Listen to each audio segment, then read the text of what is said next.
Hi friends, ഇന്ന് class ഒന്നും ഇല്ലാത്തതുകൊണ്ട് ഞാൻ ഒരു തട്ടിക്കൊട്ടി ടൊമാറ്റോ റൈസ് ഉണ്ടാക്കാമെന്ന് വിചാരിച്ചു. സോ എൻ്റെ ഫസ്റ്റ് ടൊമാറ്റോ റൈസിൻ്റെ എക്സ്പീരിയൻസ് ആണ് ഞാൻ ഇന്ന് കാണിക്കാൻ പോകുന്നത്. സോ ഞാൻ സവോളയും പച്ചമുളകും അരിഞ്ഞൊരു മൂലയ്ക്ക് വെച്ചു. അത് കഴിഞ്ഞ് ഞാൻ ടൊമാറ്റോ പുഴുങ്ങിക്കഴിഞ്ഞ് അതൊന്ന് ചതച്ചെടുത്തു. അത് നല്ലപോലെ പുഴുങ്ങിയെന്ന് ഉറപ്പ് വരുത്തണം. ആൻഡ് അതിൻ്റെ തൊലിയൊന്നും നമ്മുടെ റൈസ് വരാൻ പാടില്ല. അങ്ങനെ വന്നിട്ടുണ്ടെങ്കിൽ ടേസ്റ്റ് ഫുള്ളേ പോകുന്നതാണ്.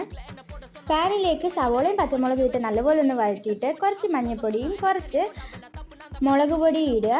ഒരു നുള്ളി പഞ്ചസാര ഇടാം. നിങ്ങൾക്ക് വേണമെങ്കിൽ ഉപ്പിടാം. ഞാൻ റൈസിനകത്ത് ഉപ്പ് ചേർത്തുകൊണ്ടാണ് ഇതിനകത്ത് ഉപ്പിടാത്തത്. വേണമെങ്കിൽ കുറച്ച് കുരുമുളക് പൊടിയും കൂടി ഇടാം.